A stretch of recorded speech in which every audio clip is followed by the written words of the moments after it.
see that Winter, as you kind of said, this, I have no idea how to pronounce his name, Haliger. Sorry, what page? 162. When he gets hit, they say Winters crawled back onto the path, grabbed Haliger and pulled him to his side. It kind of shows that, you know, when one of the team members goes down, Winters, as the commanding officer, is kind of the first one over to him to help him. And as Aidan said, you know, they're the ones who are willing to sacrifice themselves to save someone else, I guess. Yeah, there's I can't find it. I forget what page it's on, but one of the soldiers gets hit, and Winters. 162. I don't think Winters. No, are you talking about when they leave him behind? No, Winters tells him to go. I think it's around there. Winters tells him to go to the aid station, and they say, and the doctor says you're gonna go back to England, or you're gonna whatever. And he says, I have to wait. I can't. I have to go. I tell Winters that.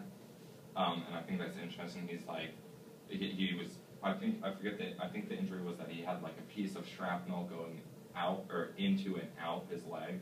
It was like on both sides. He had been shot in the shoulder, and so he was really. Was that in it? He was really badly injured, and he just says, "Wait, I can't. I have to go tell Winters," rather than saying, "Sweet, get me out of here."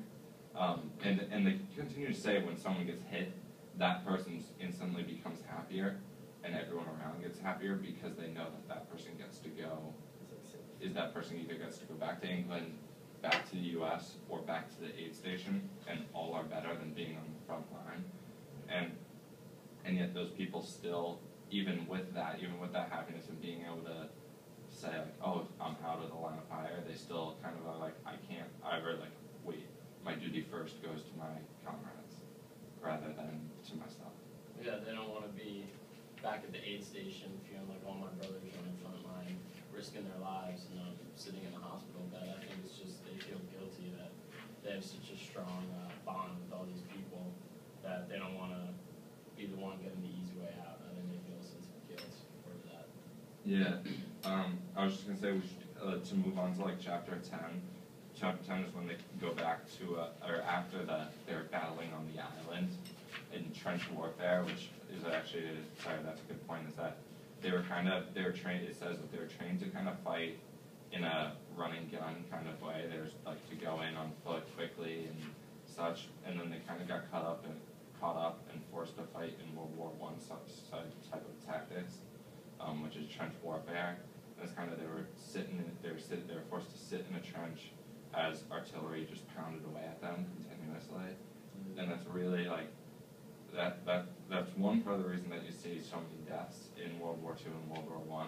But it's also why you see like so many psychological effects of the soldiers after, because for weeks, every night, they couldn't go to sleep and they just hear the constant pounding of artillery coming close by, and all they could really think about is, when is it going to be me?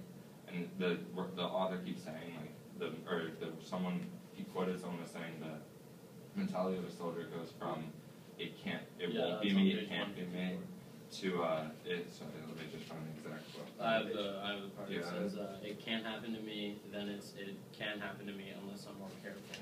Followed by the stage of accurate perception, it is going to happen to me, and only by not being there on the front lines is going to prevent it. Yeah, and that's like they get that mindset of, it's like eventually the veterans just get that mindset of, I'm gonna get hit if I'm sitting here in this trench. I know I'm gonna get hit, and you see it interacts with the duty of being there with their buddies, with their comrades, and it's like I think it says that no Easy Company never had a situation where someone had a self-inflicted wound, and it's kind of so like even though they have that mentality of I know it's gonna be me at some point, they still kind of are. But I'm not going to just get out of here. I'm not going to just leave and take the easy way out, inflicting my own wound to save my own life, because I'd be failing my brothers, the people next to me. But sorry, on to chapter 10 is about after the islands when they go back to the base, and I think that's also although the interaction of them in battle is very interesting, it's also kind of interesting on how after battles they interact outside of it, and how like especially whenever they go into like or whenever I forget the town name, but they go into a town, there's always fights, and it's all of the different like companies or all the different groups fight each other. Yeah, that's just like relieving their tension. There's like they have like so much built-in tension while they're getting like shot at. It's like let it out. I think it's that, and it's also again back to a sense of camaraderie. It's these are my buddies. They aren't. Like it's not that they don't see themselves as being one of the army, one of the United States. They see themselves as being of the Easy Company, and the Easy Company sticks together. They'll stick together for each other, and they're forced to do what the Army does or what the U.S. does, but they're part of the Easy Company, and these people are part of whatever the 82nd Airborne is, or they're part of different groups, and it kind of boils down to that. And a lot of people kind of see like soldiers say that I'm part of the Army, I'm part of the U.S., we stick together, and especially during this, you kind of see it doesn't really become that. It becomes I'm part of the Easy Company. These are my brothers, not some guy from 82nd Airborne, but the person that trained next to me. Yeah. Kind of, and so I do think that the training makes a big impact on that. You certainly see that sort of level of competition when, way back in the beginning of the book, before they were ever in Europe, even when they were just doing they were marching from like one base in like somewhere in the south to somewhere in Georgia, and they were even just competing when it came to how fast they could march like 50 miles over like 24 hours or something like that. So there's certainly a level of allegiance to Easy Company solely, and not so much the Army or the U.S. as a whole. They certainly are sort of competitive in that sense. Yeah, and going back to that, if you guys look at page 155, right after the shooting thing, there's like this line talking about the front line, and it says, when it does come to a member of a rifle company in the front line, it is almost impossible to make him stay there and do his duty. His motivation has to be internal, and it says camaraderie is by far the strongest motivator.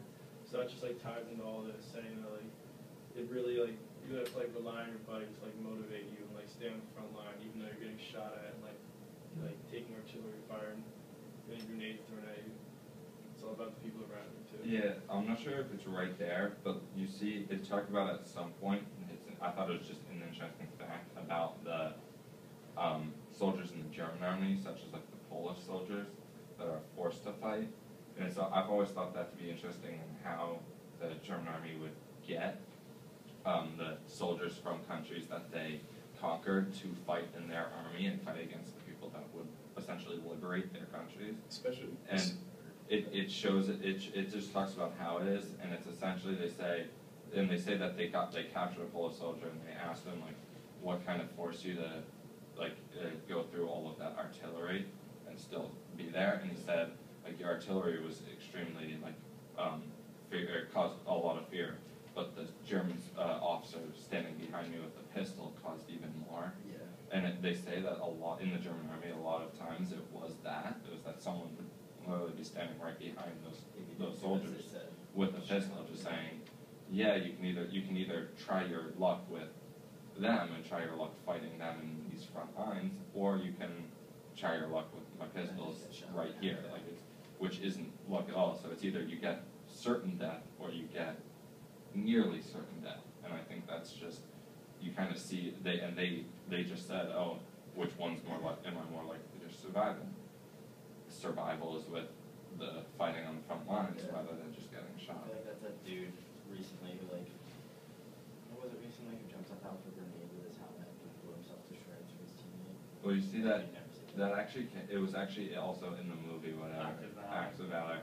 and there are instances where that happens. I think that it's I don't really think, I don't think interesting. you'd ever see that from like a German soldier. Yeah. They're only You don't- there to try and survive for themselves, not for like.